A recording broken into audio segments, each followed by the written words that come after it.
Assalamualaikum warahmatullahi wabarakatuh. Kembali lagi di mata kuliah Tenopreneur.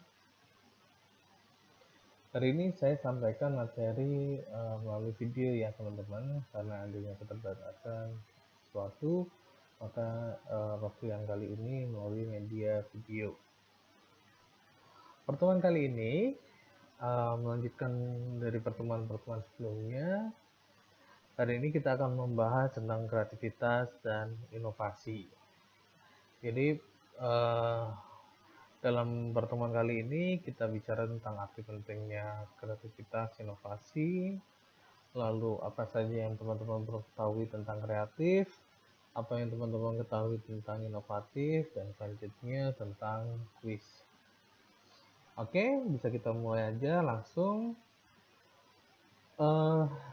Arti penting dari inovasi, ya, di sini bisa teman-teman lihat bahwa pada dasarnya seorang wirausaha itu adalah inovator. Artinya apa? Jadi wirausaha ini yang akan mengatur pengalokasian sumber dayanya di dalam mengeksploitasi atau menginvensi temuan yang mungkin saja yang sudah ada sebelumnya. Ya, saya ulangi bahwa wirausaha itu bisa jadi seorang inovator, di mana dia mengatur pengalokasian sumber dayanya yang dia miliki, entah dia karyawan, entah teknologi yang dia miliki, ke dalam usahanya, ya, untuk mengeksploitasi temuan yang mungkin saja sudah ada sebelumnya. Jadi dia bisa menerapkan keilmuan yang sudah ada, dia terapkan di bisnisnya. Oke, di sini saya akan jelaskan 5 jenis inovasi, ya. Jadi wirausaha itu menciptakan kombinasi-kombinasi baru dari pembagian faktor-faktor produksi. Dari penggunaan faktor-faktor produksi. Jadi di sini ada 5 jenis inovasi yang dapat dilakukan teman-teman. Yang pertama apa?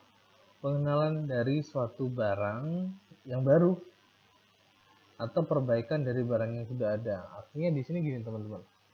Jadi inovasi yang baru ketika ada barang yang baru dikenalkan lah.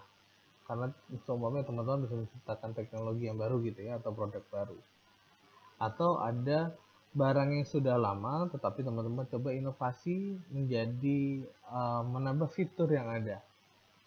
Oke, itu yang pertama. Terus inovasi yang kedua ini pengenalan metode produksi yang baru. Contoh, ketika teman-teman menciptakan sebuah produk, konsumen itu akan melihat bahwa proses produk yang kalian lakukan itu menggunakan teknologi yang baru, sehingga ada bisa membuat konsumen semakin percaya menggunakan produk teman-teman karena diproses dengan metode yang baru. Itu contohnya ya. Contoh yang lain, pembukaan pasar baru. Ini kita bicara masalah segmen contoh ya. Jadi contoh saya ambil contoh gini. Ada produk pasta gigi yang biasanya hanya digunakan segmennya atau targetnya itu untuk dewasa gitu ya. Tetapi karena ada inovasi tertentu, pasta gigi ini membuka pasaran baru untuk anak-anak. Itu contoh ya, itu inovasi yang dilakukan dengan membuka pasar yang baru. Terus yang keempat, penciptaan atau pengadaan persediaan bahan mentah atau setengah jadi yang baru.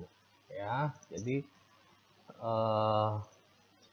kalau seumpamanya tadi kita bicara masalah pasta gigi, berarti pasta gigi ini menggunakan bahan baku yang baru. Contoh kalau seumpamanya untuk anak, berarti kan karena pasar yang baru, inovasi yang baru, dia menggunakan bahan baku yang baru juga. Contoh yang bisa diterima oleh anak-anak seperti buah-buahan, bubble gum, gitu ya, perasa-perasa seperti itu bisa dijadikan sebagai inovasi. Terus selanjutnya yang terakhir adalah penciptaan suatu bentuk organisasi industri yang baru. Artinya ada sesuatu yang baru di dalam industri tersebut, teman-teman. Oke. Selanjutnya, Kalau kita sudah lihat dari 5 jenis inovasi, kita lihat nih fungsinya. Ya, dari fungsi inovasi ya teman-teman ya, wirausaha dapat menciptakan jenis barang yang baru, itu akan memberikan keuntungan bagi pasar sehingga banyak terdapat pilihan konsumsi. Ini adalah keuntungan bagi konsumen karena banyak sih bahan atau barang menjadi banyak pilihan gitu ya. Ada barang substitusi yang lain. Yang kedua, ketika adanya inovasi ini, pengenalan metode produksi dan bentuk organisasi industri yang baru juga bisa menciptakan efisiensi sehingga dapat menguntungkan perusahaan. Ya, jadi tujuan inovasi yaitu bisa membuat efisiensi. Yang ketiga, terbentuknya pasar ekspor baru dapat menghasilkan devisa bagi perekonomian suatu negara. Kalau seumpamanya produk yang kita ciptakan itu bisa menembus ke pasar luar negeri. Jadi itu fungsi-fungsi dari inovasi. Oke ya, kalau jelas kita lanjut sekarang.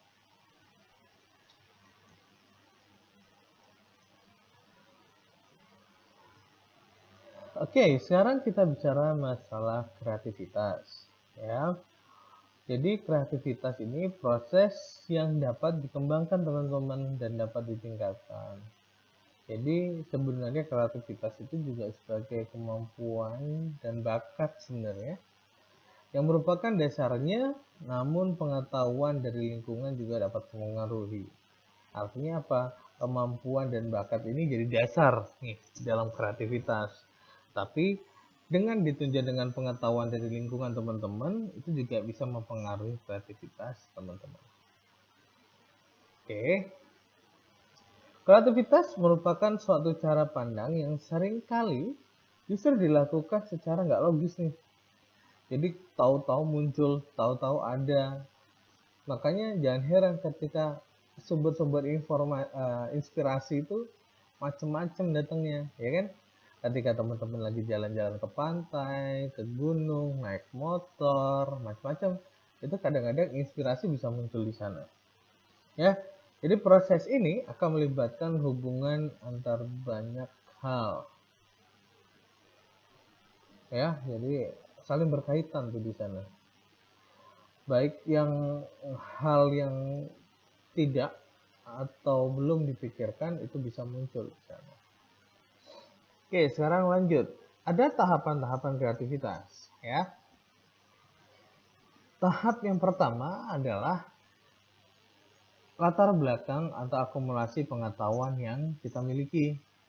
Jadi, latar belakang kita di bidang apa?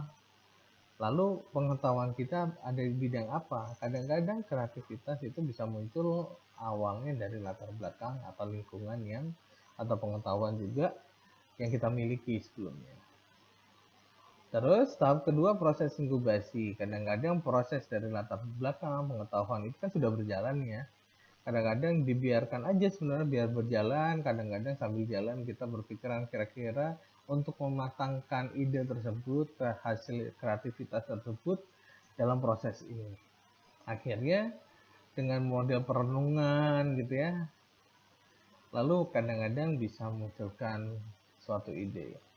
Ketika sudah muncul ide, maka kalian bisa mengevaluasi kira-kira ide yang kalian ciptakan, kalian inginkan itu bisa terrealisasi atau tidak, atau bisa diimplementasikan atau enggak. Gitu ya, itu mau masuk ke tahap yang keempat. Jadi seperti itu ya teman-teman tahapan-tahapannya. Lalu kita bicara masalah proses pengembangan. Jadi hal-hal yang dapat membantu mengembangkan kemampuan pribadi di dalam peningkatan kreativitas itu masuk ke dalam pengembangan kreativitas. Gimana caranya? Yang pertama adalah mengenali hubungan, ya. Mengenali hubungan antara latar belakang tadi yang teman-teman miliki dengan peluang yang ada gitu ya. Lalu mengembangkan perspektif fungsionalnya, ya. Selanjutnya menggunakan nalar, lalu menghapus perasaan yang ragu-ragu untuk menjalankan sebuah ide yang kreatif. Ya, jadi itu saya ulangi lagi bahwa apa saja yang bisa membantu untuk mengembangkan kemampuan diri untuk meningkatkan kreativitas, ya kalian mengenali hubungan tentang latar belakang teman-teman, mengembangkan pola pikir dari sudut pandang yang baru, menggunakan nalar yang ada, logika yang ada, kira-kira bisa diwujudkan atau enggak, lalu menghapus perasaan ragu-ragu untuk bisa langsung mengeksekusi atau mengimplementasi ide yang teman-teman buat. Oke, gitu ya. Selanjutnya ada tipe kreativitas ya. Ada 3 tipe kreativitas. Yang pertama adalah penciptaan. Artinya kalian menciptakan sesuatu yang baru nih. Jadi merupakan proses untuk membuat sesuatu yang semula tidak ada menjadi ada. Itu berarti sesuatu yang menciptakan ya. Terus yang kedua adalah mengkombinasikan atau mensintesiskan 2 hal atau lebih yang sebelumnya tidak saling berhubungan. Ya, contoh apa ya? Handphone kenapa ada kameranya? Sebenarnya itu juga kreativitas. Awalnya handphone ya alat komunikasi sendiri, kamera alat untuk mengabadikan gambar. Itu kan 2 produk yang berbeda. Akhirnya dikombinasikan tuh menjadi satu. Ya, itu salah satu contohnya. Lalu memodifikasi sesuatu yang telah ada, artinya menambah fitur-fitur yang ada. Gitu ya. Jadi tipe-tipe kreativitas ada 3, penciptaan, kombinasi, dan modifikasi. Oke, kita lanjut sekarang. Oke, kalau kita tadi bicara masalah hal-hal tentang inovasi, kreatif, dan sekarang kita bicara tentang inovasi. Ya, prosesnya sekarang. Jadi sebenarnya seorang wirausaha itu harus menyadari dan memahami sumber peluang inovasi dan menggunakannya dalam menciptakan inovasi yang baru. Ya, jadi pada dasarnya inovasi yang sukses adalah yang sederhana, fokus, jelas, memiliki desain yang dapat diterapkan. Ya, jadi seperti itu. Inovasi yang sukses, sederhana, fokus, jelas, memiliki desain yang bisa diterapkan. Oke, sekarang kita bicara jenis inovasi. Jenis inovasi kalau di dalam prakteknya ada 4. Invensi, penemuan sesuatu yang baru. Ekstensi, yaitu pengembangan produk yang ada. Duplikasi, penggandaan. Ya, buat sesuatu yang mirip banget dengan apa yang sudah ada. Sintesis, penggabungan. Jadi antara sesuatu yang baru dengan yang lain digabungkan menjadi satu. Jadi seperti itu ya. Menemukan sesuatu yang baru, mengembangkan produk yang sudah ada, penggandaan, duplikasi, meniru apa yang sudah ada. Lalu yang terakhir adalah menggabungkan dari yang A dengan B menjadi C, gitu ya. Itu salah satunya. Oke, kita lanjut sekarang. Dasar dari inovasi ya. Dasar dari inovasi ya, di sini ada beberapa macam nih. Berorientasi kepada tindakan ya. Buat produk, proses, dan jasa yang sederhana tapi dapat dipahami. Lalu kalian buat inovasi dari yang kecil dulu lah. Kalian lalu tetapkan tujuannya untuk apa dari idenya tadi ya. Lalu kalian menjalankan konsep coba, uji, dan revisi. Kalian coba dulu, kalian uji. Lalu ketika ada masalah, kalian bisa merevisi. Dan selalu belajar dari kegagalan. Itu sebenarnya dasar dari inovasi. Ya, ini teman-teman bisa terapkan antara kaitannya tentang kreativitas dan inovasi. Ya, jadi sekali lagi saya ulangi bahwa dasar inovasi biasanya sesuatu yang orientasinya pada tindakan-tindakan untuk menyelesaikan suatu permasalahan. Jelas ya. Terus yang kedua, di produk, proses, maupun jasanya, buat yang sederhana aja. Buat dimulai dari yang sesuatu yang kecil, lalu kalian jalankan dengan konsep mencoba dulu, kalian uji, lalu direvisi. Lalu yang terakhir adalah kalian coba untuk belajar dari kegagalan yang ada. Oke, saya rasa pertemuan kali ini materi tentang kreativitas dan inovasi pada dasarnya teman-teman semoga bisa memahami. Maka dari pertemuan kali ini, kuis hari ini adalah kalian mencoba cari ide bisnis yang menurut Anda dapat memberikan solusi terhadap suatu masalah di sekitar lingkungan Anda. Jadi kalian pilih kira-kira di lingkungan Anda itu ada permasalahan apa. Dari permasalahan yang ada, kalian turunkan kira-kira ide penyelesaiannya seperti apa yang kaitannya tentang produk Teknoprime. Oke, saya rasa seperti itu saja teman-teman. Selamat beraktivitas, selalu jaga kesehatan. Saya undur diri dulu. Assalamualaikum warahmatullahi wabarakatuh.